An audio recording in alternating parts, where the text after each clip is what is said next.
ఏంటండి? డిస్ట్రిబ్యూషన్. ఇక్కడ ఇది మన టాపిక్. ఏంటా టాపిక్? పవర్ని జనరేట్ చేయడం, అదే పవర్ని ట్రాన్స్మిషన్లోకి తీసుకురావడం, దెన్ నెక్స్ట్ అదే పవర్ని ఏం చేయడం? డిస్ట్రిబ్యూషన్ చేయడం మన బాధ్యత.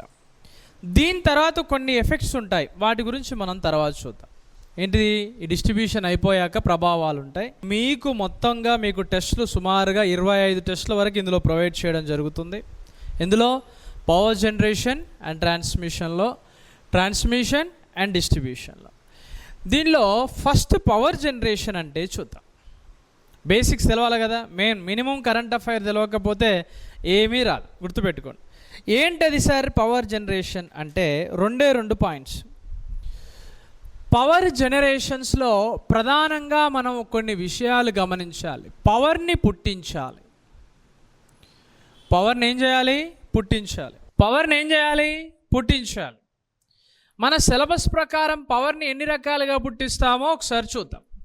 నెంబర్ 1, పవర్ని 2 రకాలుగా పుట్టిస్తారు. ఎలా పుట్టిస్తారు? ఒకటి నాన్ కన్వెన్షనల్ అంటారు. ఏమంటారు మిత్రమా? నాన్ కన్వెన్షనల్ అని పిలుస్తారు. నాన్ కన్వెన్షనల్ ఎనర్జీ సోర్సెస్గా పిలుస్తారు. నాన్ కన్వెన్షనల్ ఎనర్జీ సోర్సెస్ అంటే ఏమిటి? సాంప్రదాయేతర వనరులుగా పిలుస్తారు. ఏ వనరులుగా పిలుస్తారు? సాంప్రదాయేతర వనరులుగా పిలుస్తారు. సాంప్రదాయేతర వనరులు అంటే ఏంటి చెప్పండి ఒకసారి. సాంప్రదాయేతర అంటే ఏంటి? సాంప్రదాయేతర అని చదువుతాం. తెలుగులో అయితే ఏమంటాం? సాంప్రదాయేతర వనరులుగా పిలుస్తాం. వీటిని ఇంకా ఏమని చదువుతాము? తరగిపోని వనరులు అంటారు. అంటే నీ అవసరానికి ఎన్నిసార్లు ఉపయోగించుకున్నా కూడా అవి తరిగిపోయే అవకాశం అనేది ఉండదు ఈ రకమైనటువంటి ఎనర్జీ సోర్సెస్లో. అందుకే వీటిని ఏమంటారు? తరగిపోని వనరులుగా పిలుస్తారు. ఈ వనరుల తర్వాత రెండో వనరులు ఏమిటి? కన్వెన్షనల్. ఏంటండి? కన్వెన్షనల్ ఎనర్జీ సోర్సెస్ అంటాం. ఈ కన్వెన్షనల్ ఎనర్జీ సోర్సెస్ అంటే ఏంటిది? సాంప్రదాయ వనరులు. సాంప్రదాయం అంటే ఏంటి? మా తాత దీని మీదనే బతికిండు, మా నాన్న దీని మీదనే బతికిండు, నేను దీని మీదనే బతుకుతున్నా, నా కొడుకు కూడా దీని మీదనే బతుకుతూ ఉంటాడు. అవునా కదా? అంటే తరతరాలుగా వనరులు అనేవి ఒకే రకమైనటువంటి వనరులుగా ఉంటే వాటిని సాంప్రదాయ వనరులు అంటారు. ఏ వనరులు అంటారు? సాంప్రదాయ వనరులుగా పిలుస్తారు. అంటే మీకు అర్థమైపోయిందా ఇక్కడ? ఆటోమేటిక్గా ఏమర్థమైపోయింది? సాంప్రదాయ వనరులు అంటే ఏంటన్నట్టు తరిగిపోతాయి. ఏం చేస్తాయి? తరిగిపోతాయి. ఏ విధంగా తరిగిపోతాయి? వాడుతూ ఉన్న కొద్దీ వీటికి ఏమవుతూ ఉంటాయి? నిల్వలు అవుతూ ఉంటాయి అంటారు కదా. దాంట్లో ఏమంటారు చూసారా? కూర్చొని తింటే కొండలైనా కరిగిపోతాయి అని. ఎట్లా వాడుతున్నారు చూసారా? ఈ బిల్డింగ్ నిలబడిందంటే ఒక కొండని దాన్ని చూర్ణం చేస్తేనే ఈ బిల్డింగ్ నిలబడింది. దాని మీదనే మనం నిల్చున్నాం. అవునా కదా? కాదా? అవునా కదా? వాస్తవం ఇదే కదా. ఇందులో ఉన్న కంకర ఎక్కడి నుంచి వచ్చింది? భూమిలో నుంచే కదా. భూమి ఎక్కడి నుంచి ఉంది? కొండ నుంచే కదా. 20 mm కంకర వాడతాం దీనికోసం. పిల్లర్ నిలబెట్టాలంటే అడుగున 40 mm వాడతాం. ఇన్ని రకాల వ్యవస్థలు దేని నుంచి పుట్టాయి? భూమిలో నుంచే పుడుతున్నాయి కదా. అంటే అవి తరిగిపోతాయా ఉంటాయా? అందుకే చూడండి, ఇప్పుడు జపాన్ వాళ్ళు, అమెరికా వాళ్ళు ముందే ఊహించి ఏం చేస్తున్నారు తెలుసా? అక్కడ చెక్కతోని ఇల్లు నిర్మిస్తున్నారు.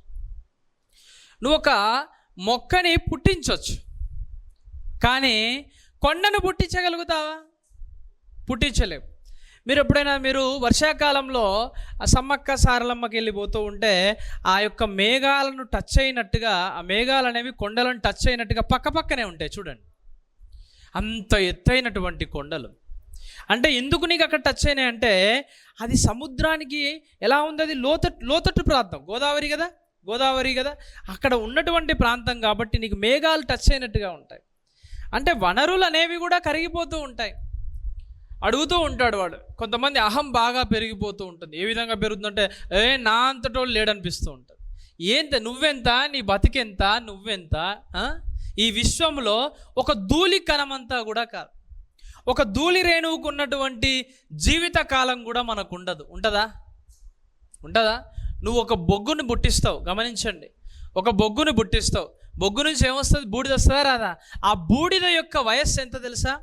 5670 సంవత్సరాలు. దాని జీవిత అర్ధాయువు కాలం. ఒక మనిషి మరణిస్తాడా? మనిషి మరణిస్తాడు, కానీ మనిషిని యొక్క బూడిద ఉంటుందే, ఆ బూడిద సుమారుగా 1,00,000 సంవత్సరాలు బతుకుతుంది ఈ భూగర్భంలో. దాన్నే కార్బన్ డేటింగ్ ప్రాసెస్ అంటారు. మీకు తెలుసా ఆ విషయం? మనం గట్టిగా ప్రయత్నం చేస్తే ఈ బిల్డింగ్నైనా కూడా పక్కకు జరపచ్చేమో, కానీ న్యాచురల్గా పుట్టినటువంటి ఒక గడ్డిపోచం జరుపు, భూమిలో ఉన్న గడ్డిపోచం జరిపి చూడు, పక్కకు కొంచెం ఏలు పెట్టి జరుపు. అవునా కదా? అంటే వాస్తవాలన్నీ ఇలానే ఉంటాయి. వనరుల యొక్క లభ్యతను బట్టి మనల్ని క్వశ్చన్ అడుగుతూ ఉంటాడు. ఏంటవి సార్ అంటే, నెంబర్ 1 ఎగ్జామ్లో దీని మీద నుంచి మనకు డైరెక్ట్గా వచ్చే బిట్ ఏంటిది మిత్రమా అంటే, ఇవేంటి అని అంటాడు. ఏంటి చెప్పండి ఒకటి. ఇవేంటి? ఒకటి జియోథర్మల్ ఎనర్జీ. ఏంటండి? జియోథర్మల్. సాధారణంగా మీరు పదాలను ఇంగ్లీష్లో నేర్చుకోవాలి, తెలుగులో నేర్చుకోవాలి, గుర్తుపెట్టుకోండి. జియోథర్మల్ అంటే ఏంటి? ఇక్కడ గుర్తుపెట్టుకోండి. జియోథర్మల్ అంటే భూగర్భ అనండి, భూగర్భ ఉష్ణ శక్తి అని పిలుస్తారు. జియోథర్మల్ మీన్స్ ఏంటండి? భూగర్భ ఉష్ణ శక్తి అని పిలుస్తారు. భూగర్భ ఉష్ణ శక్తిని ఏమని పిలుస్తారు? జియోథర్మల్గా పిలుస్తారు. అంటే భూమిలో ఏమొస్తుంది సార్ అంటే, భూమిలో నుంచి ఏమొస్తుంది తెలుసా? విపరీతమైన వేడి వస్తుంది. అర్థమైందా మీకు ఈ విషయాలు? మన యొక్క శరీరంలో ఏదైనా అవయవం గనక పోతే, అవయవము అంటే ఏంది? లివర్ కావచ్చు, కిడ్నీ కావచ్చు, కళ్ళు కావచ్చు, ఇంకా ఏం మనకు డిస్టర్బ్ అయినా కూడా మళ్ళొక అవయవాన్ని కూడా పుట్టిస్తున్నారు ఇప్పుడు. తెలుసా మీకు ఇవి? దానినే స్టెమ్ సెల్స్ టెక్నాలజీ అని చదువుతారు, మూల కణ శాస్త్రముగా చదువుతారు. అవి ఎక్కడి నుంచి పుడతాయండి అంటే, తల్లి యొక్క గర్భం నుంచి వచ్చేటప్పుడు బొడ్డు తాడు అంటారు. తెలుసా మీకు అవి? ఆ బొడ్డు తాడులో ఉండేటువంటి దాని నుంచి పేగుని కట్ చేసినప్పుడు చీము లాంటి స్రవం వస్తుంది. దాన్ని భద్రపరుస్తున్నారు ఈ రోజుల్లో. ఆ కణాలని క్రయోజెనిక్ రెఫ్రిజిరేటర్లలో భద్రపరుస్తున్నారు. క్రయోజెనిక్ రెఫ్రిజిరేటర్లు అంటే ఏంటి సార్ అనొచ్చు. అంటే మన ఫ్రిడ్జ్లో 0 degrees ఉంటుంది, క్రయోజెనిక్లో -273 degrees Celsius వస్తుంది. -273 అంటే చూడు, 0 degrees కన్నా పెద్దనా చిన్ననా? చాలా చిన్న. 0 పెద్దదా? -273 పెద్దదా? 0 పెద్దది. ఏది పెద్దది? 0 పెద్దది. -273 degrees Celsius టెంపరేచర్లో కూడా ఏం చేస్తున్నాయి అవి? కణాలను భద్రపరుస్తున్నారు. దాన్ని క్రయోజెనిక్ రెఫ్రిజిరేటర్స్ అంటారు, వాటిని క్రయోజెనిక్ బ్యాంక్స్ అంటారు. అర్థమవుతుందా? అంటే సమస్త సృష్టి అంతా కూడా బొడ్డు మీదనే ఆధారపడి ఉంటుంది. అందుకే అనంత పద్మనాభ స్వామి టెంపుల్ని మీరు చూసినప్పుడు బొడ్డు నుంచి వచ్చినటువంటి తామర పువ్వులో విష్ణుమూర్తి కనిపిస్తూ ఉంటాడు. మీరు గమనించండి ఒకసారి, గూగుల్లో కనిపిస్తూ ఉంటుంది. చూడండి, నేలమాణిగల పేరుతో కొన్ని టన్నుల కొద్ది బంగారము కేరళలో ఉన్నది అనంత పద్మనాభ స్వామి టెంపుల్ దగ్గర. లేదు? ఉన్నదా లేదా? ఉంటుంది. ఎవరిది వారికే. అర్థమవుతుందా? ఒక ఫస్ట్ 1983లో రాకెట్ని పంపారు. భారతదేశంలో రాస్కోమాస్ అనేటువంటి ఒక సిస్టమ్ ద్వారా రాకెట్ సిస్టాన్ని పంపారు. అది మొట్టమొదటిసారిగా పెట్టినప్పుడు దాన్ని సార్ అని పెట్టారు. ఏమని పెట్టారు? సార్. దాని యొక్క డెవలప్మెంట్ అంతా విక్రమ్ సారాభాయ్ గారు చూశారు. బాగా వినండి ఇది. అది ఎప్పుడైతే ఫెయిల్ అయిపోయినప్పుడు భారతదేశంలో ఎన్ని మతాలు ఉన్నాయి? ప్రధానంగా 3 మతాలు. హిందూ మతం, ముస్లిం మతం, ఇంకోటే మతం క్రైస్తవ మతం. హిందువులు ఏం చెప్పారంటే, అందులో పసుపు కలపకపోవడం ద్వారా, కొబ్బరికాయ కొట్టి అందులో కొబ్బరి యొక్క తీర్థం, తులసి నీళ్లు ఆ యొక్క ఆయిల్లో పొయ్యకపోవడం ద్వారా అది ఫెయిల్ అయిపోయిందని ఒకరు చెప్పారు. ఇంకా క్రిస్టియన్స్ ఏం చెప్పారు? మంత్రించినటువంటి నూనెను అందులో పొయ్యకపోవడం ద్వారా అది ఫెయిల్ అయిపోయింది. నూనె వాడతారు కదా క్రిస్టియన్స్, ఎక్కువ నూనె అంటే నూనె పొయ్యకపోవడం ద్వారా ఫెయిల్ అయిపోయిందని చెప్తారు. ముస్లిమ్స్ ఏం చెప్తారు? మా యొక్క ధూప అంటే విభూతి ఉంటాయి కదా, దాన్ని ఏమంటాం? అది యాష్, ఇట్లా పొడుస్తారు కదా, దాన్ని ఏమంటాం? అది లేకపోవడం ద్వారా అది జరిగింది అని.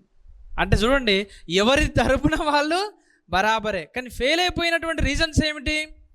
ఆ సిస్టమ్ని సరిగ్గా మనం డెవలప్ చేయకపోవడం ద్వారా. ఆ తర్వాత మళ్ళీ ఎవరు వస్తారు?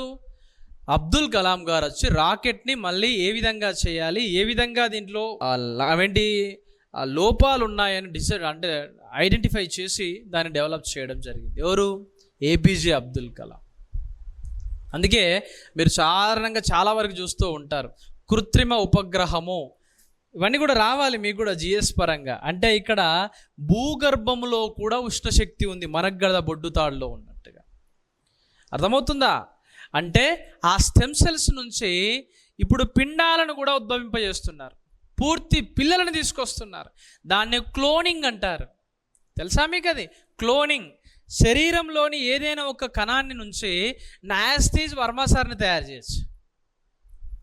మూల కణాలు కాకుండా శరీరంలో శారీరక కణాల నుంచి ఒకటి తీసుకొని డెవలప్ చేసి ఏం చేయొచ్చు? మళ్ళీ కృత్రిమంగా తయారు చేయొచ్చు. అంటే ఇటువంటి తయారీ ఎన్నో ఉన్నప్పటికీ కానీ జియోథర్మల్ సాధ్యపడుతుందా? ఎక్కడ పుడుతుంది ఇది? భూమిలో పుడుతుంది. సార్ లాస్ట్ టైం క్వశ్చన్ ఇచ్చినప్పుడు జియోథర్మల్ అంటే ఇలా థర్మల్ అనేది ఉన్నది కాబట్టి అందరు పిల్లలు ఇది దిద్దారు. తప్పు కాదు. థర్మల్ ఉన్నంత మాత్రాన అది దిద్దుతావా? జియోథర్మల్ ఎనర్జీ సెంటర్స్ అంటాం. ఈ జియోథర్మల్ ఎనర్జీ సెంటర్స్ తర్వాత మరి ఒకటి ఏంటండి అంటే చెప్పండి మీకు, ఇంకా టైడల్ ఎనర్జీ అంట. ఏంటండి టైడల్ అంటే ఏంటి? అలల శక్తి అంట. అలల శక్తి. మూడవది ఇంకా చెప్పండి, విండ్ ఎనర్జీ. విండ్ ఎనర్జీ అంటే ఏంటండి? గాలికి శక్తి ఉంటుందా? ఎందుకు ఉండదా? ఉంటుంది శక్తి. విండ్ ఎనర్జీ టర్బైన్స్ ఉంటాయి కదా, మీరు ఇప్పుడు జస్ట్ నేర్చుకుంటారు. కానీ టర్బైన్ ఎలా ఉంటుంది, టర్బైన్లో ఏ ఆర్పిఎం వాడతారు, టర్బైన్లో రకాలు ఏంటనే విషయాలు చూడాలి. అంటే ఈ విధంగా విండ్ ఎనర్జీ. ఫోర్త్ వన్ ఇంకా సోలార్ ఎనర్జీ. ఏ ఎనర్జీ? Solar energy. ఇంకా చెప్పండి ఫిఫ్త్ వన్ న్యూక్లియర్ ఎట్లా వస్తుంది? Ocean thermal energy centres, OTC. Ocean thermal energy centre. దీన్ని సముద్ర గర్భ ఉష్ణ శక్తి అంటారు. సముద్ర గర్భ ఉష్ణ శక్తి అని పిలుస్తారు. సముద్రంలో కూడా వేడి ఉంటుందట. నెక్స్ట్ సిక్స్త్ వన్ ఇంకా ఏమంటున్నారు? Biomass energy. బయోమాస్ ఎనర్జీ అంటే చెత్త చెదారము వేస్టేజ్ నుంచి గ్యాస్ని ప్రొడ్యూస్ చేస్తారు. దాన్నే గోబర్ గ్యాస్ అంటారు. మీకు తెలుసో తెలియదో, ఊళ్ళల్లో ఒకప్పుడు ఉండేది గోబర్ గ్యాస్ సెంటర్స్ అని. పెద్ద డ్రమ్ పెట్టి అందులో పెండేసేవారు. అందులో ఇట్లా దాని నుంచి ఒక రకమైన ప్రొడ్యూస్ అయ్యేది, దాన్ని వంట కోసం వాడేవారు. ఇవి జియోథర్మల్ ఎనర్జీ. కోటాలోనే బయోమాస్ ఎనర్జీ కూడా ఉంది. ఈ బయోమాస్లో 2 రకాల వ్యర్థాలు ఉంటాయి, తడి చెత్త, పొడి చెత్త విధానాలు. మనల్ని ఇంత డెప్త్గా ఎప్పుడు అడగలేదు, కానీ మనం నేర్చుకోక తప్పదు.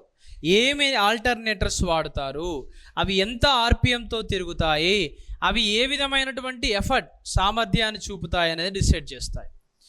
నెక్స్ట్ దీంతో పాటుగా మరి ఒకటి ఏంటి? Conventional energy sources. చెప్పండి కన్వెన్షనల్ అంటే? ఒకటి థర్మల్ ఎనర్జీ. ఏంటండి? Thermal energy. థర్మల్ ఎనర్జీ అంటే ఏమొస్తాయి చెప్పండి? థర్మల్ ఎనర్జీ అంటే ఏంటి? బొగ్గును మండించడం ద్వారా ఉష్ణాన్ని మనం పొందుతాము. అలా బొగ్గును మండించడానికి చేసే ఉష్ణ ప్రక్రియ చర్యని మనం ఏమంటాం? థర్మల్ ఎనర్జీ అని పిలుస్తాం. ఈ థర్మల్ ఎనర్జీలో ప్రతిసారి ఒక బిట్ అడుగుతూ ఉంటాడు. ఇందులో అయితేనా 1 మార్కు, లేకపోతే అట్లీస్ట్ ఒక 2 మార్క్స్ వరకు రావడానికి అవకాశం ఉంటుంది. 1 మార్క్ అయితే గ్యారంటీ. జిఎస్ రిలేటెడ్గా 1 మార్కు, టెక్నికల్ అంశాలను జోడించి అడుగుతూ ఉంటాడు. థర్మల్ ఎనర్జీలో ఏ రకమైన టర్బైన్ వాడతారు, ఒకప్పుడు ఏం వాడేది, ఇప్పుడు ఏ రకమైనటువంటి టర్బైన్స్ని వాడుతున్నారు, థర్మల్ ఎనర్జీలో ఉపయోగించే బొగ్గు ఏమిటి, ఏం బొగ్గు? 4 రకాల బొగ్గు ఉంటుంది. ఒకటేంటి? ఆంథ్రసైట్, బిట్యూమినస్, లిగ్నైట్, పిట్ అని పిలుస్తారు.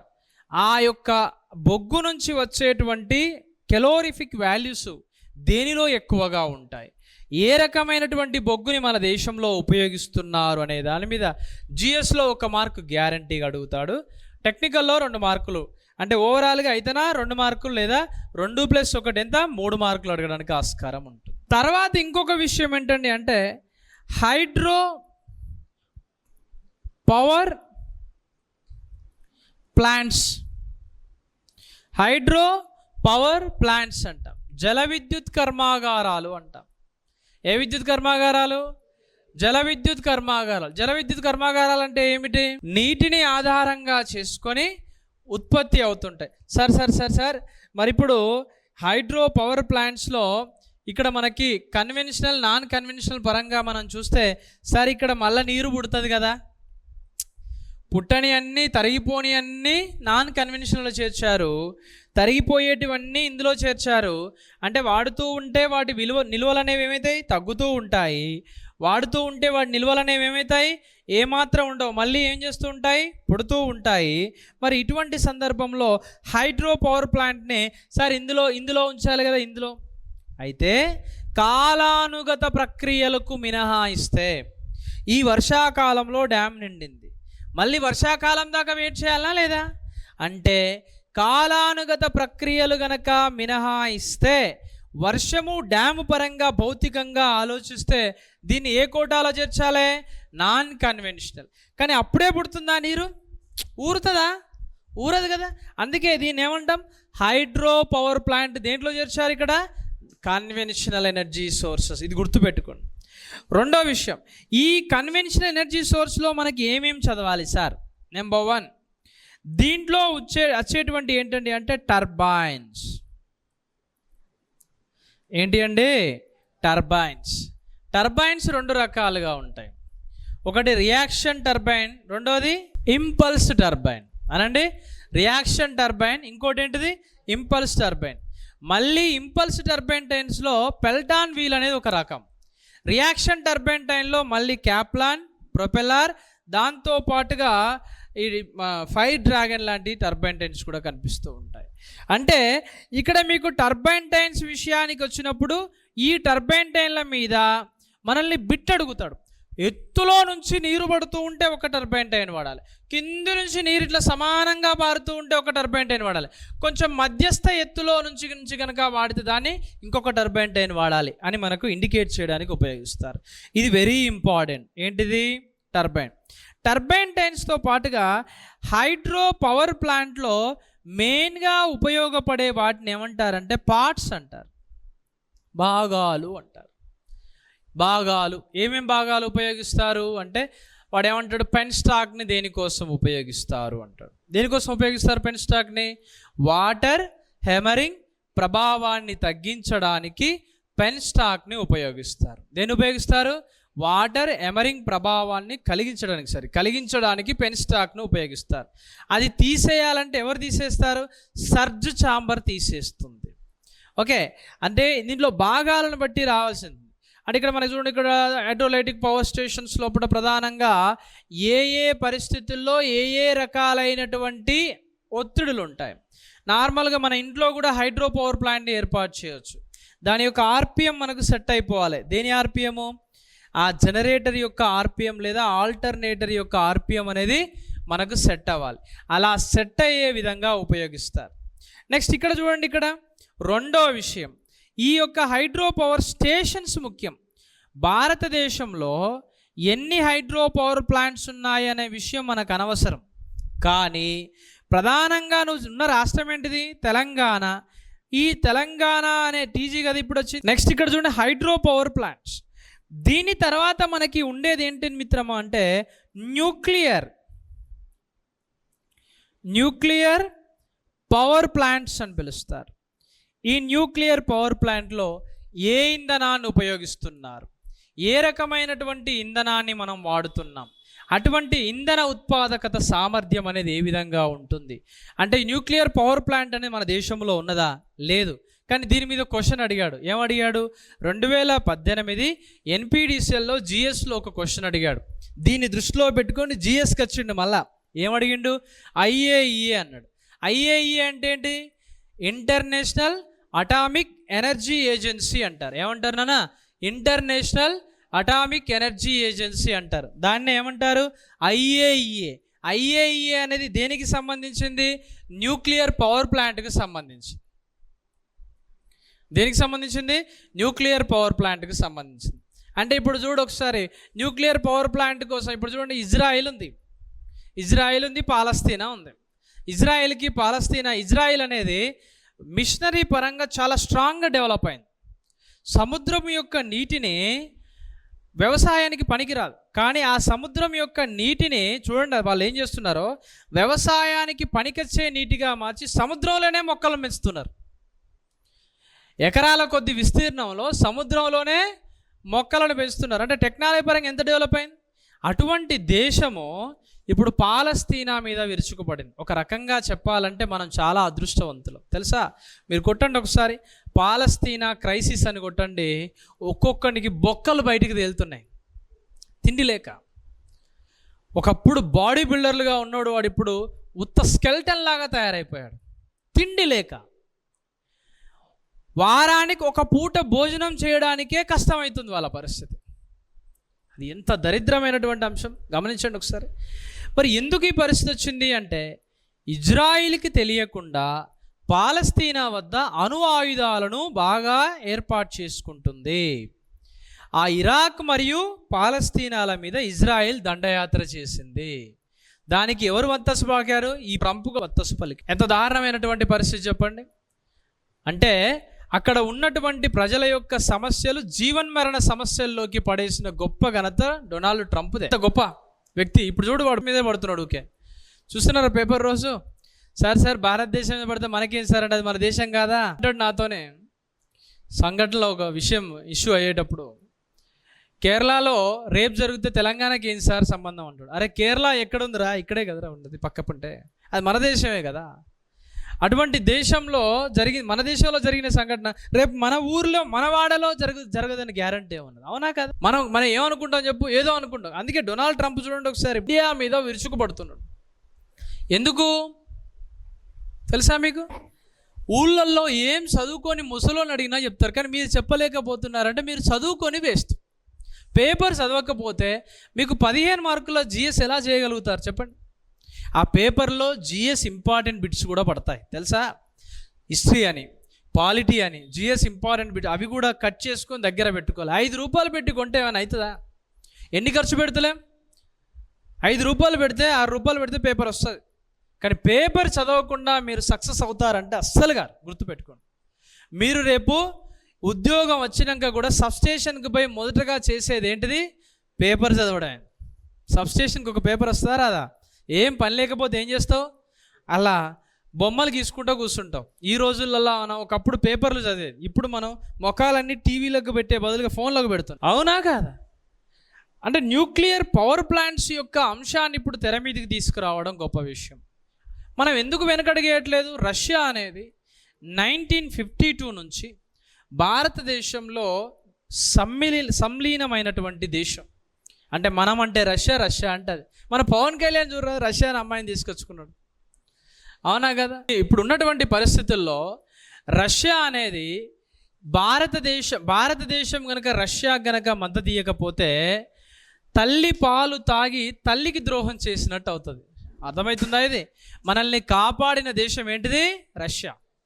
చైనా రష్యాలు 2 కమ్యూనిస్టులు అయినప్పటికీ కమ్యూనిస్టులు ఎలా ఉంటారు? బాయి అంటారు. కానీ రష్యా మనతో ఎలా ఉంది? ఫ్రెండ్లీగా ఉంది. చైనాతో 1962లో చైనా వార్ జరిగినప్పటికీ మనతోని చాలా ఫ్రెండ్లీగా ఉంది.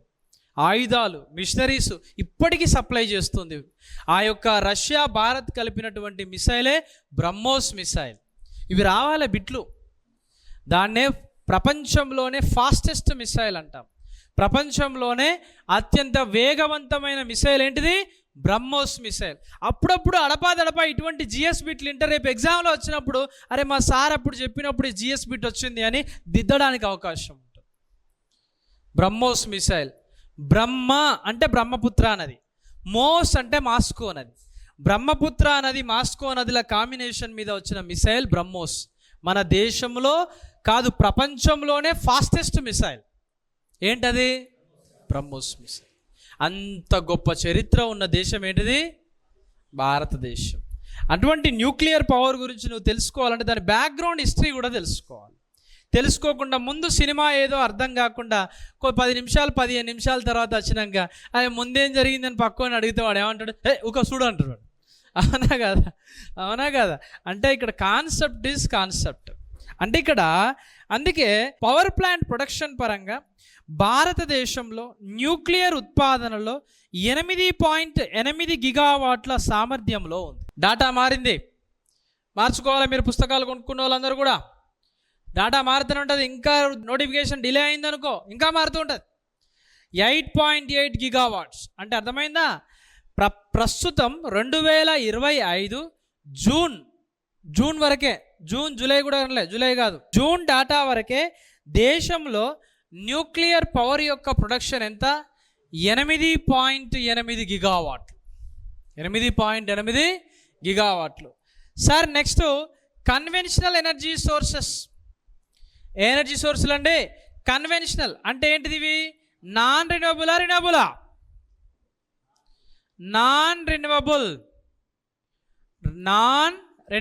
మళ్ళీ పుడతాయా? పుట్టవు. నాన్ రెన్యూవబుల్ ద్వారా వాడు ఎంత వాటా చూపిస్తున్నాడు ఈ మంత్ వరకు అంటే సుమారుగా, అంటే జూన్ నెల 2025 వరకు ఎంతండి అంటే 234 గిగావాట్స్. ఎంతండి? 234 gigawatts. Non conventional energy sources అంటే వీటిని ఏమంటారు? రెన్యూవబుల్ అంటే ఏంటి? మళ్ళీ పుడతావురా భైరవా అంటాం. ఇటు డుగ్గా నడుస్తారు కదా మగధీర సినిమాల్లో. అంటే ఇక్కడ రెన్యూవబుల్ ఎనర్జీ సోర్సెస్ యొక్క వాటా వచ్చేసి 226.9 గిగావాట్స్. ఏ వాట్స్ అండి? గిగావాట్స్. 226.9 గిగావాట్ల సామర్థ్యం ఉంది. ఏంటిది ఇప్పుడు ప్రస్తుతం ఉన్నటువంటి కెపాసిటీ? సార్ మనం ఇంతకుముందు చదివిందంతా కూడా మెగావాట్లు కదా, ఇప్పుడు కొత్తగా గిగావాట్లు చదువుతున్నారంటే 1 మెగావాట్ ఈక్వల్స్ ఎంత? 10⁶ వాట్స్ కదా. 1 గిగావాట్ ఈక్వల్స్ ఎంత? 10⁹ వాట్స్. ఏంటండి? వాట్స్. మన ఇంట్లో వచ్చేటువంటి యూనిట్ని ఏమని పిలుస్తారు? 1 యూనిట్ ఈక్వల్స్ ఎంత? 1 యూనిట్ ఈక్వల్స్ ఎంత? 1 kWh. ఏంటండి? 1 kWh. 1 kWh అంటే తెలుసుగా మీకు, ఎనర్జీ మీటర్స్ దగ్గర చెప్పాను. యాక్టివ్ పవరా, అప్పిరెంట్ పవరా, రియల్ పవరా? Active power. అప్పిరెంట్ పవర్ని ఎందులో కొలుస్తారు అంటే మనకి ఈ విధంగా మనం గుర్తుపెట్టుకోవాలి. అంటే ఇప్పుడు చూడండి సార్, ఫర్ ఎగ్జాంపుల్ 1 గిగావాట్ అన్న, 1 గిగావాట్ని మెగావాట్లోకి మార్చొచ్చునా? ఎట్లా మారుస్తారు చూడండి ఒకసారి. 1 గిగావాట్ అంటున్నా కదా, ఇప్పుడు 1 × 10⁻³ × 10⁻⁶. ఇప్పుడు ఎందులోకి మార్చినా? ఇప్పుడు ఇది గిగావాట్లలోనే ఉంది. అంటే 1 గిగావాట్ ఎంత? 6 × 3 ఎంత? 9 కదా. 9 సున్నాలు వచ్చినట్టే కదా. అంటే ఇప్పుడు ఈ 3 సున్నాలు తీసేస్తే నాకు ఎంత వస్తుంది? ఇక్కడ 1000 వచ్చినప్పుడు ఏం చేయొచ్చు? నేను మెగావాట్లు రాయొచ్చు. అప్పుడు మెగావాట్ అంటే ఎంత వచ్చింది ఇప్పుడు నీకు? 10⁶ వస్తుంది. ఏమొస్తుంది? 10⁶ వస్తుంది. అంటే ఇక్కడ పోతుంటే అదే అర్థమైపోతుంది. ఇప్పుడు ఉన్నటువంటి పరిస్థితుల్లో న్యూక్లియర్ పవర్ ప్లాంట్స్ కూడా ఉంటాయి మన దేశంలో. ఎంత ఉత్పాదక సామర్థ్యం? ఎంత? 8.8 గిగావాట్లు. ఇది మొత్తం కూడా చాలా ఖర్చుతో కూడుకున్నది. ఇవి ఇన్స్టాల్ చేసేటప్పుడు చాలా ఖరీదు ఉంటుంది. వివిధ దేశాల సహాయ సహకారాలు అవసరం. కానీ దీనికి అవసరమా? దీనికి అవసరం లేదు. మన దేశంలో బొగ్గుంటే సరిపోతుంది. థర్మల్ పవర్ ప్లాంట్ పెట్టుకొని ఎక్కడైనా సరే పవర్ని అమ్ముకోవచ్చు. దీనికి అవసరమా? దానికి అవసరం లేదు. ప్రపంచం మొత్తం మీద దేవుడు కూడా అదే చేశాడు. బొగ్గు అయిపోయాక నా మీదనే పడతారా మీరంతా అని దేవుడు ఏం చేశాడు? సోలార్ ఎనర్జీ ప్రొడక్షన్ని తీసుకొచ్చాడు. ఇటువంటి సోలార్ ఎనర్జీ ప్రొడక్షన్లో లేటెస్ట్ డాటా ప్రకారం, పేపర్లో పడ్డటువంటి అంశం ప్రకారము సోలార్ ఎనర్జీలో భారతదేశం ఎన్నవ స్థానంలో ఉంది అంటే 3rd పొజిషన్. మీ పుస్తకాలలో వేరే పొజిషన్ ఉంటుంది, చూసి మార్చుకోవాలి. ఇది గుర్తుపెట్టుకోండి. ప్రస్తుతం మన విద్యుత్ శాఖ మంత్రి ఎవరు? ప్రహ్లాద్ జోషి. ఎవరైనా ప్రస్తుత విద్యుత్ శాఖ మంత్రి ఎవరు? ప్రహ్లాద్ జోషి. మనకాడ విద్యుత్ శాఖ మంత్రి ఎవరు? బట్టి విక్రమార్క. ఎవరండి ప్రస్తుత విద్యుత్ శాఖ మంత్రి? బట్టి విక్రమార్క. ఎవరు వీళ్ళు? సెంట్రల్ ఎవరు? ప్రహ్లాద్ జోషి. అర్థమవుతుందా? విద్యుత్ పరంగా భారతదేశంలో ఉన్నటువంటి డాటా ప్రకారం ఎన్ని గిగావాట్లు చెప్పండి? 226.9, తర్వాత 234.0, నెక్స్ట్ ఇంకోటి ఏంటిది 8.8. కూడండి చెప్పండి. 9 × 8 ఎంత? 17. చెప్పండి ఇక్కడ ఎంత? 9, 19. ఎంత వస్తుంది ఇక్కడ? 6. ఎంత వస్తుంది ఇక్కడ? 4. ఎంత వస్తుందండి? 4. 469.7 గిగావాట్లు. ఎన్ని గిగావాట్లు? 469. అంతేనా? ఎక్కువ వస్తుందా? 469.7 గిగావాట్లు. ఎప్పటి వరకు ఇది? జూన్ లెక్క ప్రకారం. ఏ లెక్క ప్రకారం? జూన్ 2025 ప్రకారం. అదే జూన్లో దీని యొక్క సోలార్ ఎనర్జీ వాటా 108.6 గిగావాట్లు ఉండే. ప్రస్తుతం ఇప్పుడు లేటెస్ట్ లెక్కల ప్రకారం ఎంత ఉంది? 116 గిగావాట్లు. ఎకరాల కొద్దీ బంజరు భూములు ఉంటాయి కదా, బంజరు భూములు, ఈ నాపరాయి భూములు, వ్యవసాయానికి పనికిరాని భూములు 1000 ఎకరాల కింద ఉంది. ఇప్పుడు రాజకీయ నాయకుల కిందనే ఉంది కదా. ఆ ప్రాంతాలలో సోలార్ పవర్ ప్లాంట్స్ని ఏర్పాటు చేసి కరెంటుని అమ్ముకుంటున్నారు. ఎవరు? అమ్ముతూ ఉన్నారు. అందుకే దానికి సబ్సిడీ కూడా ఇస్తున్నారు. మొత్తం దాని యొక్క ఖర్చు ఎంత వస్తుందంటే 3 crores వస్తుంది. 4 ఎకరాలలో సోలార్ ప్లాంట్ కనుక ఏర్పాటు చేయాలంటే ఎన్ని కోట్ల ఖర్చు వస్తుందండి? 3 crores. 3 కోట్ల ఖర్చులో 50% సబ్సిడీ ఇస్తున్నారు. నువ్వు పోయి పవర్ ప్లాంట్ పెడతావా నీ భూమిలో? చెప్పు.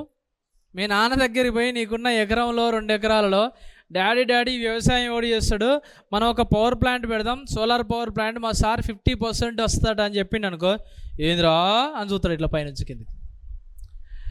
అవునా కదా? అంటే ఇప్పుడు ఎవరికి లాభము? మళ్ళీ నాయకులకే. అవునా కదా? ఇప్పుడు నాయకుడు ఆయనకు 1000 ఎకరాలు ఉందనుకో మిత్రమా, 1000 ఎకరాలకు 3000 కోట్లు కావాలి. కానీ ఈయనకి ఏం ఇస్తుంది? 50% సబ్సిడీ ఇచ్చేసి ఇంకా 1500 కోట్లకి నీకు ఏమొస్తుంది? బ్యాంక్ షూరిటీ ఇస్తుంది. బ్యాంక్ షూరిటీ చూపిస్తే మనకేం చూపిస్తారు చెప్పండి? అప్పుడు లోన్ ఇస్తారు. నువ్వు లోన్కి ఏం కట్టుకుంటూ పోవాలి? ఈఎంఐ. మళ్ళీ ఏం చూపిస్తారు వీళ్ళు ఎలక్షన్లు వచ్చినప్పుడు? ఆస్తులతో పాటుగా అప్పులు కూడా చూపిస్తారు. ఆస్తులతో పాటుగా ఏం చూపిస్తారు? అప్పులు. మనం ఏమనుకుంటాం? అరే నాగబాబు కూడా అప్పు ఉన్నాడా అని అనుకుంటాం. అవునా కదా? మనం చూడలే ఎన్ని రోజులలో. మనకేంటంటే ఎవడన్నా మనం అప్పు ఉన్నది ఎవడు పట్టించుకోడు, మనం కూడా పట్టించుకోం. కానీ పక్కోడు అప్పు ఉన్నాడు అనుకో, వాడు అప్పులున్నాడు మొత్తం అంటాం. అవునా కదా? అంటే ఇంతగానం మళ్ళీ లబ్ధి పొందేది ఎవరు? నాయకులే. అంటే 50% సబ్సిడీ. ఎవరైనా ఇంట్రెస్ట్ ఉంటే సోలార్ పవర్ ప్లాంట్ని ఏర్పాటు చేసుకోండి. సోలార్ పవర్ ప్లాంట్ ఏర్పాటు చేసుకోండి. దాని గురించి వచ్చినప్పుడు ఇంకా చాలా స్కీమ్స్ ఉంటాయి, దీని దగ్గర చెప్తాను. సెంట్రల్ గవర్నమెంట్ స్కీమ్స్ అన్నీ చెప్తాను. మీకు ఏది వర్కౌట్ అయితే అది చేయండి. మన బాయికాడ కూడా పంపు సెట్లు కూడా పెట్టుకోవచ్చు. బాయికాడ కరెంటు బిల్లు, కరెంటుతో సంబంధం లేకుండా సోలార్ ప్యానల్స్ ఇస్తే నీ మోటార్ పోస్తుంది కరెంటు ఉన్నప్పుడల్లా. మరి మంచిగా మబ్బులు ఉన్నప్పుడు నీకు మోటార్ పోయంటే పోయేది. మరి మబ్బులలో ఉన్నప్పుడు కరెంట్ వస్తుందా? రాదు. ఎందుకు? సన్లైట్ రాదు కాబట్టి కరెంటు కూడా రాదు. అంటే ఈ విధంగా కన్వెన్షనల్ ఎనర్జీ సోర్సెస్ గురించి ఎక్కడ డిస్కస్ చేస్తాం? పవర్ జనరేషన్లో డిస్కస్ చేస్తాం. సార్ ఇంకా ఏమున్నాయి సార్ అంటే, ఈ నాన్ కన్వెన్షనల్ ఎనర్జీ సోర్సెస్లో ఏదైతే ఉందో పర్ యూనిట్ కాస్ట్ అంటాం. ఎండు మిత్రమా, పర్ యూనిట్ కాస్ట్ అనేది చాలా తక్కువ. ఇప్పుడు సోలార్ ఎనర్జీ ఉందనుకో, నేను ఎన్ని సంవత్సరాలు వేస్తానా అంటే 25 సంవత్సరాలు వేస్తా. ఎస్టిమేషన్ ఇద్దాం ఒకసారి. నాకు ఎన్ని సంవత్సరాలు కంపెనీ వారంటీ ఉంది? 25 సంవత్సరాలు వేసాను. 25 సంవత్సరాలలో రోజుకి నా యొక్క సోలార్ ప్యానెల్ మొత్తం 10 ఉంటాయి. 10 ప్యానెల్స్ ద్వారా 3.3 కిలోవాట్స్ పవర్ అనేది ప్రొడ్యూస్ అవుతూ ఉంటుంది నాకు ఇంటికాడ మీటర్కి. ఇది యావరేజ్గా 12 యూనిట్స్ అండి ఎండాకాలంలో. వర్షాకాలంలో 8 యూనిట్స్ నుంచి 10 యూనిట్స్ మధ్యలో ప్రొడ్యూస్ చేస్తూ ఉంటుంది. 8 నుంచి 10 యూనిట్లు అంటే నేను ఇప్పుడు 10 వేసుకుంటున్నాను. లెక్కేద్దాం. 10 వేసాను, 10 యూనిట్లు యావరేజ్గా ప్రొడ్యూస్ అవుతుంది. మబ్బులు పట్టింది అనుకో, నేను సాయంత్రం క్లాస్ అయిపోయినాక ఇంటికి వెళ్ళి నేను ఒకసారి పైన మనం ఇట్లా క్లిక్ చేస్తే ఎంత అది ప్రొడ్యూస్ చేసిందో చూపిస్తుంది. ఒక్కొక్కసారి 8.6 వస్తుంది, 8.6 కిలో వాట్లే వస్తుంది పవర్ అందులో నుంచి. అంటే యావరేజ్గా మనం 10 వేద్దాం. 10 వేస్తే నీకు నెలకి ఎన్ని? 30 రోజులు. 30 రోజులకు ఎంత వస్తుంది నాన్న? 300 యూనిట్లు ప్రొడ్యూస్ చేస్తుంది. 300 యూనిట్లు ప్రొడ్యూస్ చేస్తుంది. అప్పుడప్పుడు సమ్మర్లో ఏసీలు ఇవన్నీ వాడితే ఏమవుతుంది, మనకి బిల్లు వచ్చిన దానికన్నా ఎక్కువనే వస్తూ ఉంటుంది. కాబట్టి 300 యూనిట్లు ప్రొడ్యూస్ చేస్తుంది. అంటే నెలకి ఎన్ని? సరే సంవత్సరానికి ఎన్ని నెలలు? 12. అంటే సంవత్సరానికి ఎన్ని? ఇక్కడ 12 మూళ్ళు ఎంత? 3600 యూనిట్లు ప్రొడ్యూస్ చేస్తుంది. అంటే సంవత్సరానికి 3600 యూనిట్స్ ప్రొడ్యూస్ చేస్తుంది. 3600 యూనిట్స్ 25 సంవత్సరాలకు వేసుకో, లేదు 20 సంవత్సరాలకు వేసుకోండి. ఎందుకు? అలా కోతులు దొరుకుతాయి, కోతులు ఎక్కుతాయి, ఇట్లా ఇట్లా ఇట్లా ఊపుతూ ఉంటాయి. చూడండి, వాటి సమస్య వాటిదే. దాని మీద ఆడుతూ ఉంటాయి, దూకుతూ ఉంటాయి. చిన్న పిల్లు ఉందనుకో, ఆ వైర్లు ఉంటాయి దాని కింద, ఫోటో వోల్టాయిక్ సెల్స్ ఉంటాయి ప్యానల్ కింద, అవి పట్టుకొని ఉయ్యాల జంపాలు ఊగుతూ ఉంటాయి. మనం కొన్నిసార్లు చూడకపోతే క్లిప్ జాయింట్ చూసేస్తుంది, మళ్ళీ మనం పోయి సెట్ చేస్తాం. అంటే యావరేజ్గా చూడండి ఒకసారి, 3600 ఇంటూ 20 సంవత్సరాలకు వేసుకుంటే ఎంత నాన్న? 72. 72 ఎంత వస్తుంది? 3 సున్నాలు. అంటే 72,000 యూనిట్స్ ప్రొడ్యూస్ చేస్తుంది. నాకు ఇంట్లో ఉన్నటువంటి పవర్ని ఉపయోగించుకోవడం ద్వారా ఒక యూనిట్కి యావరేజ్గా నాకు ఎంత పడుతుంది? 5 రూపాయలు వేసుకోండి. ఎంత పడుతుంది? 5 రూపాయలు. అంటే ఇంటూ 5 అయ్యండి, ఎంత వస్తుంది? 10 కాదా? 7 5 35, ఒకటి ఎంత? 36. 36 పక్కన ఎన్ని సున్నాలు ఉన్నాయి? 3 సున్నాలు ఉన్నాయి.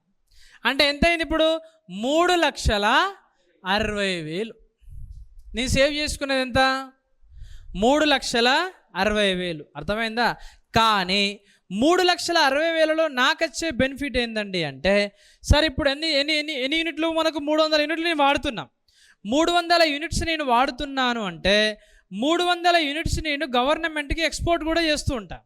చూడండి, మీరు ఎక్స్పోర్ట్ ఉంటుంది, ఇంపోర్ట్ ఉంటుంది ఎనర్జీ మీటర్లో. 300 యూనిట్లు నేను ఎక్స్పోర్ట్ చేస్తున్నా. 300 యూనిట్లు నేను ఎక్స్పోర్ట్ చేస్తున్నా అంటే నాకు 20 సంవత్సరాల పేరు మీద ఎంత కరెంటు బిల్లు మైనస్ అయింది? 3,60,000. నాకు ఈ ప్యానల్స్ పెట్టుకోవడానికి 10 ప్యానెల్ పెట్టడానికి నాకైనా ఖర్చు ఎంత? 2,08,000 రూపాయల ఖర్చు వచ్చింది. 2,08,000 రూపాయల ఖర్చు వచ్చింది. అంటే లాభమా నష్టమా చెప్పండి మీరే? నేను 20 సంవత్సరాలకి వేసిన. అంటే యావరేజ్గా మనం ఆలోచిస్తే పర్ యూనిట్ ఆఫ్ కాస్ట్, అంటే ఉత్పత్తి యొక్క వ్యయం అనేది చాలా తక్కువ. ఉత్పత్తి యొక్క వ్యయము తక్కువ. దేనిలో తక్కువ? నాన్ కన్వెన్షనల్ ఎనర్జీలో తక్కువ. తిరుపతిలో చూడండి, తిరుపతి యొక్క మహాక్షేత్రానికి వెళ్ళారు ఎవరైనా? అంటే ఇక్కడ తిరుపతిలో విండ్ ఎనర్జీ సెంటర్స్ ఉంటాయి. చూడండి, విండ్ ఎనర్జీ సెంటర్స్లో అవి తిరుగుతూ ఉంటే 2 ప్రక్రియలు జరుగుతాయి. ఒకటి, వాటర్ అనేది బయటికి వస్తూ ఉంటుంది గ్రౌండ్ లెవెల్ నుంచి. రెండవది, పవర్ అనేది ప్రొడక్షన్ అవుతూ ఉంటుంది. 2 పనులు జరుగుతూ ఉంటాయి.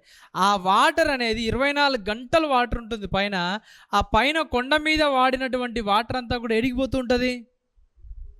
కింద అడవి లేదు పెద్దగా, ఎర్రచందనం మొక్కలు ఉన్నాయి కదా, ఆ రెడ్ శాండిల్ మొక్కలకి చుట్టుపక్కల శేషాచలం అడవులకి వెళ్తూ ఉంటుంది నీరంతా. అదొక నదిలాగా పోతూ ఉంటుంది. చూడండి ఒకసారి, ఇక్కడ అలంకా టాకీస్ కానీ ఆఫ్టర్ ఆల్కి ఇక్కడ 4 ఇళ్ళు కలిస్తేనే మొత్తం నది పోతూ ఉంటుంది. ఇట్లా పెద్ద అలా పడితే మాత్రం కొట్టుకుపోవడే వానాకాలంలో వాడిగా, అంత ఘోరంగా ప్రవాహం పోతూ ఉంటుంది. అటువంటి పరిస్థితుల్లో నువ్వు జియో థర్మల్ ప్లాంట్ ఏర్పాటు చేసినా, టైడల్ ఏర్పాటు చేసినా, విండ్ ఏర్పాటు చేసినా, సోలార్ ఏర్పాటు చేసినా, ఓషియన్ థర్మల్ ఎనర్జీ సెంటర్స్ని ఏర్పాటు చేసినా, చెత్త నుంచి పవర్ని ప్రొడ్యూస్ చేసినా కూడా నీకు ఏమొస్తాయి? పర్ యూనిట్ కాస్ట్ తక్కువ. మొట్టమొదటిసారిగా చెత్త నుంచి విద్యుత్తును ఉత్పాదన చేసినటువంటి డిస్టిక్ ఏదైనా ఉందంటే అది వరంగలే, దేశంలో మొట్టమొదటిసారిగా. ఆమ్రపాలి తెలుసా? ఆమ్రపాలి మొన్నటిదాకా ఉండే కదా సీఎం పేషీలో, ఇప్పుడు కూడా వచ్చినట్టుంది. ఆమ్రపాలి ఏం చేసింది? మన వరంగల్ మున్సిపాలిటీ కార్పొరేషన్లో 1 కోటి రూపాయల వ్యయంతో తడి చెత్త, పొడి చెత్త అంటాం. తడి చెత్త అంటే 2 రకాల చెత్తలు ఉంటాయి. మనం ఇప్పుడు అట్టిపండు తొక్క తడి చెత్త, పొడి చెత్త అంటే మనం వాడే పేపర్లు, ఇవన్నీ కూడా ఇవి ఏంటి, టీ పౌడర్ యొక్క ప్లాస్టిక్, ఇదంతా కూడా ఏంటిది పొడి చెత్త. ఈ రెండింటికి వేరు వేరు డస్ట్బిన్లు ఇచ్చారు తెలుసా మీకు మున్సిపాలిటీలో, గ్రీన్ అండ్ బ్లూ. ఎందుకు ఇచ్చారు? వాళ్ళు ఏం పనిలోకి ఇవ్వలే, దాన్ని అక్కడే సపరేట్ చేసుకొచ్చి దాన్ని అది చేస్తూ ఉంటారు. ఇప్పుడు ఉప్పల్లో మీకు కనిపిస్తూ ఉంటుంది చూడండి, అక్కడ బర్న్ చేస్తూ ఉంటారు. ఆ బర్నింగ్ చేసేటప్పుడు వచ్చేటువంటి హీట్ని కూడా వాళ్ళు పవర్ ప్రొడక్షన్లో కూడా ఉపయోగిస్తూ ఉంటారు. అంటే ఇటువంటి వ్యవస్థలు చాలా యూనిట్ యొక్క వ్యయాన్ని తగ్గిస్తాయి. కానీ ఇక్కడ చూడండి, యూనిట్ యొక్క వ్యయాన్ని పెంచుతారు. సార్ ఎట్లా పెంచుతారు సార్ అంటే, ఇప్పుడు థర్మల్ పవర్ ప్లాంట్ ఉంది, వాడు ఎక్కడ కట్టిండు? మన వైఎస్ఆర్ రాజశేఖర రెడ్డి తీసుకుపోయి అక్కడ కేటీపీపీని ఎడగట్టారు, కాకతీయ థర్మల్ పవర్ ప్లాంట్ని. అక్కడ జయశంకర్ భూపాలపల్లి జిల్లా చెల్పూర్లో కట్టిండు. చెల్పూర్లో ఏమన్నా రైలు ఉందా? లేదు. మరి బొగ్గును తీసుకురావాలంటే ట్రైన్ అవసరమా? చెప్పండి, ట్రైన్ అవసరమా? ఆడదాకా ట్రైన్ లైన్ ఉందా? లేదు. ఉన్నదా? లేదు. ఆడదాకా ట్రైన్ లైన్ లేదు. మరి బొగ్గు ఎట్లా పోతుంది అంటే, ఇక్కడి నుంచి వరంగల్ నుంచి లారీలలో బొగ్గు పోతూ ఉంటుంది. ఎటుపోతుంటుంది? లారీలలో బొగ్గులు పోతూ ఉంటాయి. ఇప్పుడు అక్కడక్కడ బొగ్గు నిక్షేపాలు ఉంటాయి. ఇక్కడ భూపాలపల్లిలో ఓపెన్ క్యాస్ట్ ఉంటుంది చూడండి, ఆ ప్రాంతాల్లో ఉన్న బొగ్గు కూడా దానికి రవాణా కావడానికి అవకాశం ఉంటుంది.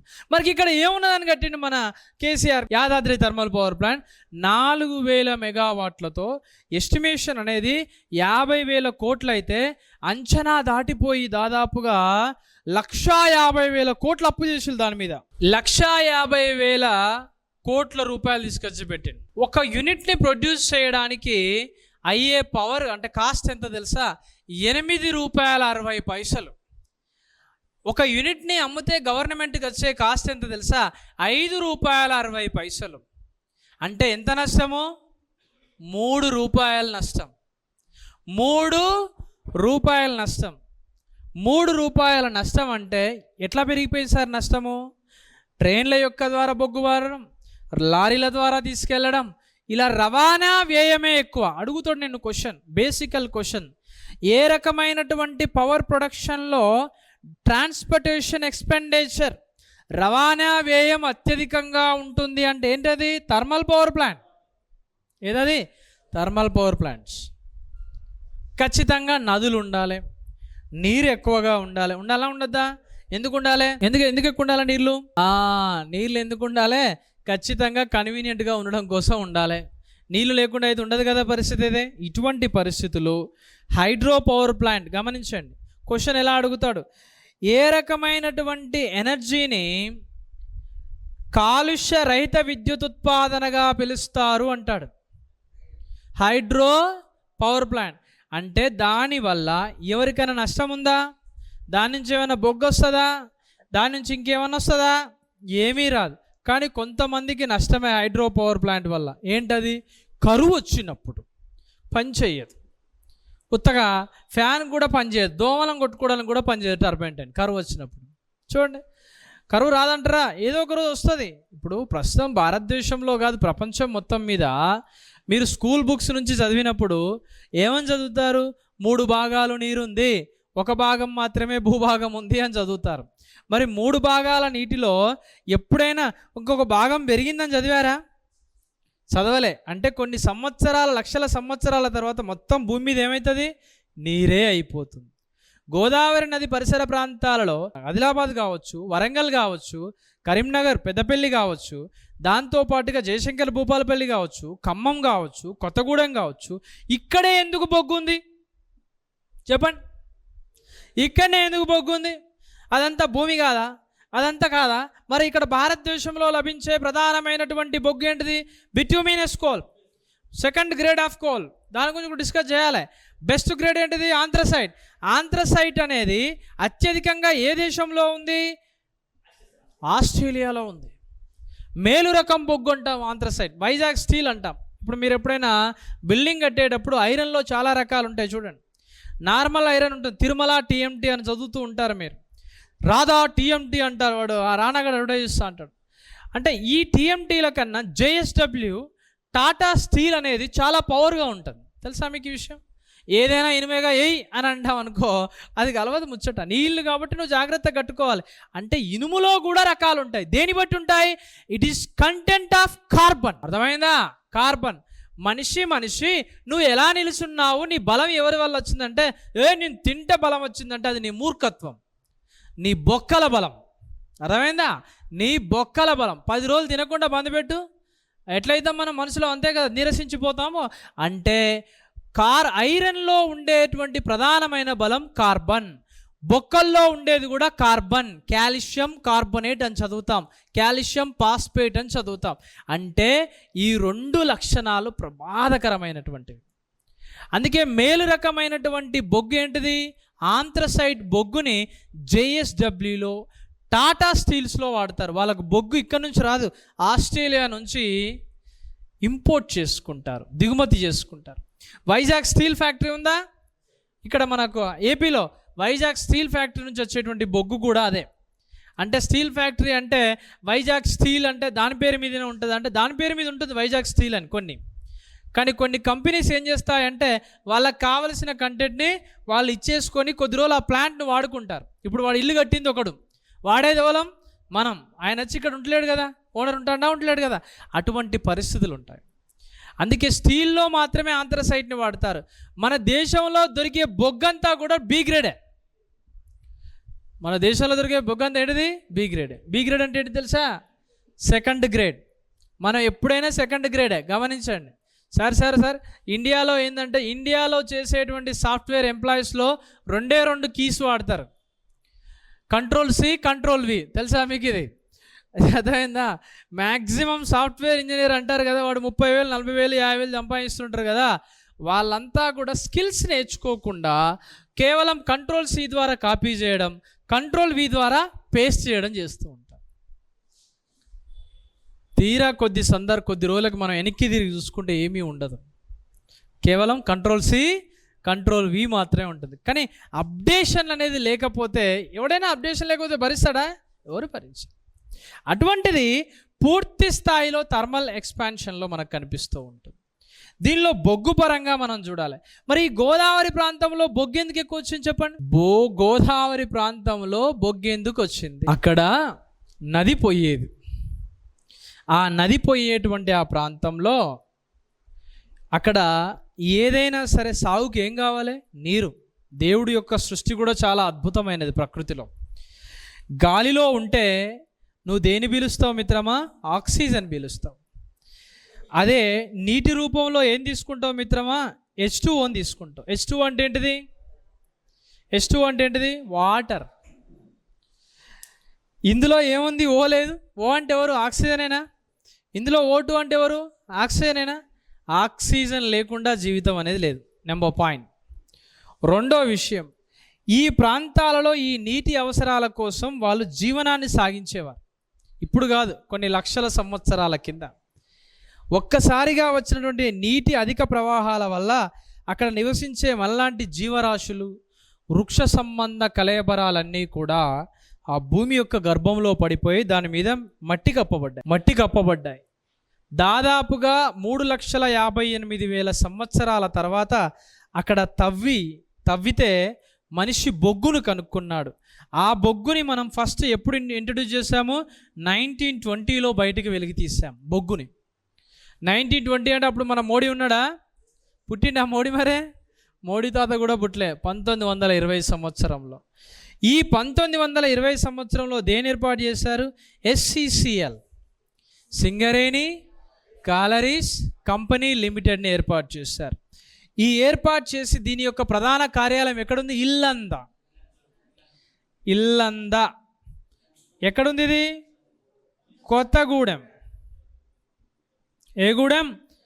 ఇల్లంద కొత్తగూడెంలో ఉంది. ఏంటిది? SCCL యొక్క ప్రధాన కార్యాలయం. గుర్తుపెట్టుకోండి, ఇవన్నీ కూడా ఇంపార్టెంట్. అక్కడ తవ్విన తర్వాత అక్కడ బొగ్గును తీస్తే ఆ బొగ్గును మండించి ఈరోజు మనం ఉపయోగించుకుంటున్నాం. ఏదైనా బొగ్గు కానీ, పెట్రోల్ కానీ, డీజిల్ కానీ, మనం వంటకు ఉపయోగించే gas LPG, liquefied petroleum gas కానీ మనం ఇంధనంగా ఉపయోగిస్తున్నామంటే దానిలో ఒకటి ఏంటది అంటే కెలోరిఫిక్ వాల్యూ. ఏ విలువ అండి? కెలోరిఫిక్ విలువ. ఇవన్నీ కూడా బేసిక్స్ అండి. ఇవన్నీ కూడా బేసిక్స్ రాకపోతే నేనేం చేయలేను ముందుకెళ్తే. మళ్ళీ కెలోరిఫిక్ విలువ అంటారు. ఇప్పుడు డీజిల్ పోసే బండిలో పెట్రోల్ పోస్తే నడుస్తుందా? పెట్రోల్ పోసే బండిలో డీజిల్ పోస్తే నడుస్తుందా? నడవదు. కానీ కెలోరిఫిక్ విలువ అనేది దాన్ని డిసైడ్ చేస్తుంది. దాన్నే ఇంధన సామర్థ్యము అంటారు. ఏ సామర్థ్యం అంటారు? ఇంధన సామర్థ్యముగా పిలుస్తారు. ఈ కెలోరిఫిక్ వాల్యూ వల్లనే మనం ఏం చేస్తాం? బొగ్గుని ఉపయోగించుకోవడం జరుగుతూ ఉంటుంది. ఇది థర్మల్ ఎనర్జీ. ఇదేంటి? Hydro power. ఇదేంటి? Nuclear power. సార్ ఇంకా ఏమైనా అప్డేట్ ఉందా అంటే, ఇందులో ఇంకొంచెం అప్డేట్ ఏంటండి అంటే, కన్వెన్షనల్ ఎనర్జీ సోర్సెస్ ఏవైతే ఉంటాయో వీటి ఎనర్జీలో మనం ప్రొడ్యూస్ చేసే సామర్థ్యం 11 kV. ఏ KV? 11 kV per unit. Cost యొక్క ప్రొడక్షన్కి ఎక్కువ.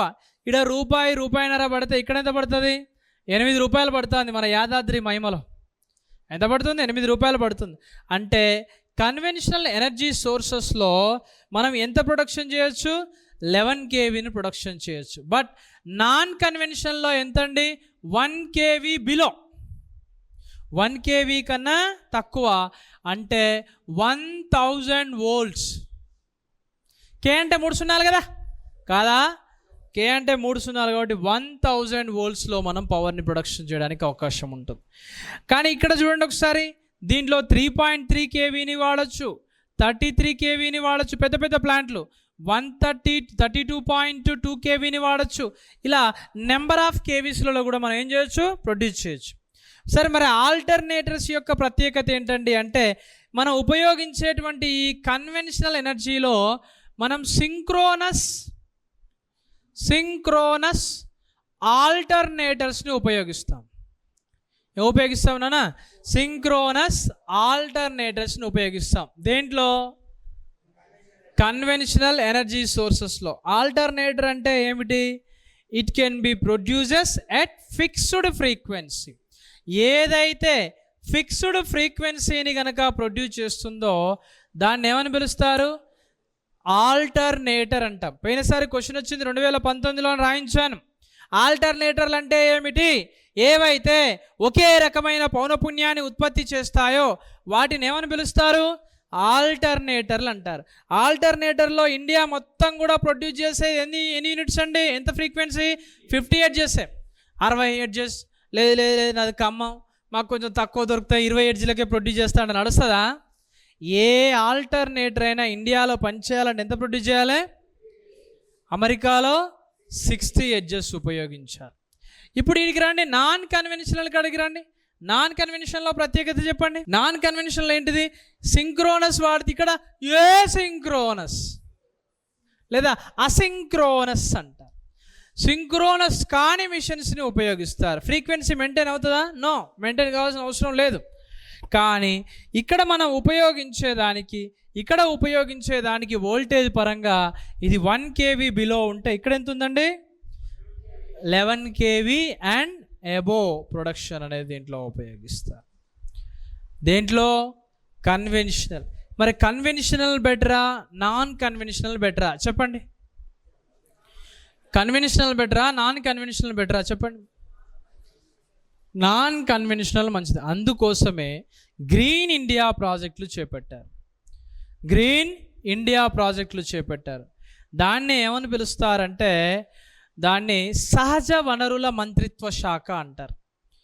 న్యాచురల్ రీసోర్స్ మేనేజ్మెంట్ మినిస్ట్రీ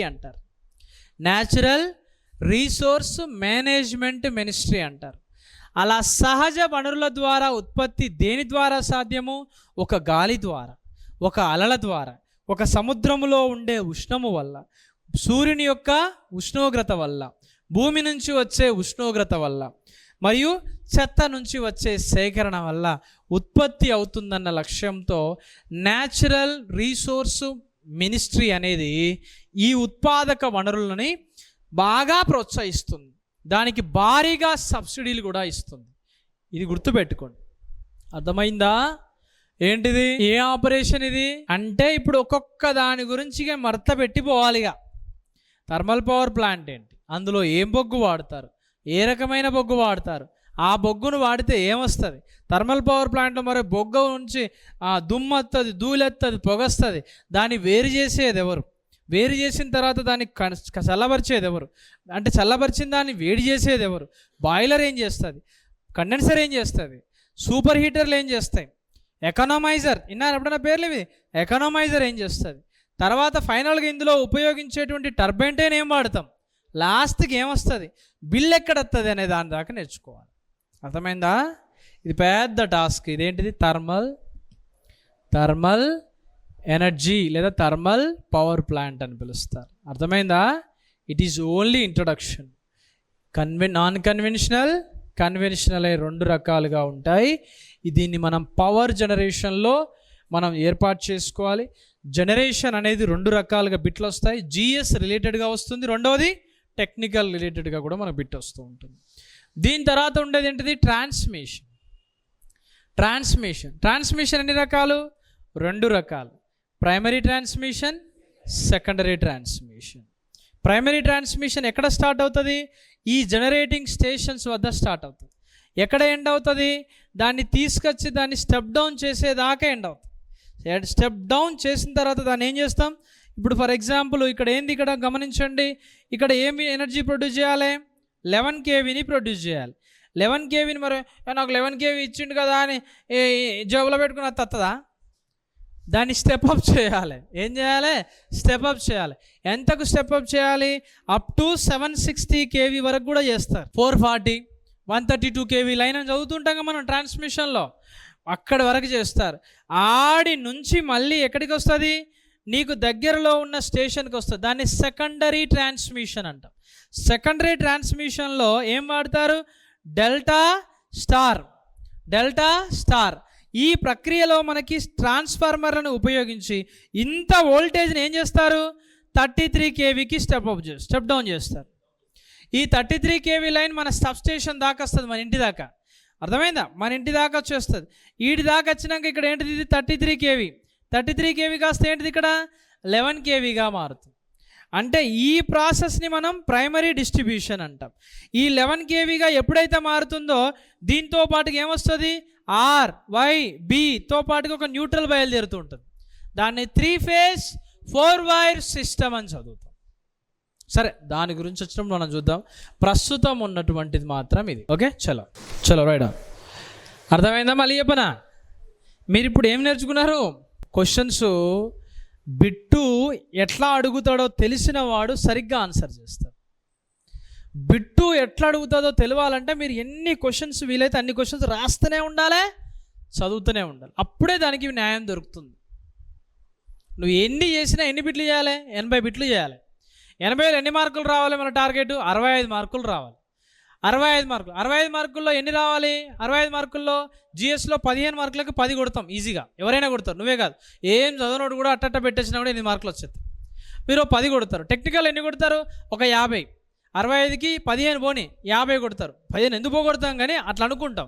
50 + 10 ఎంత? 60. 60 మార్కులకు ఉద్యోగం రాని చరిత్ర ఈ లోకంలోనే లేదు నాకు తెలిసి. జేఎల్ఎం చరిత్రలో లేదు. 45 దాటితేనే ఉద్యోగం వస్తుంది. మనకెన్ని వస్తాయి?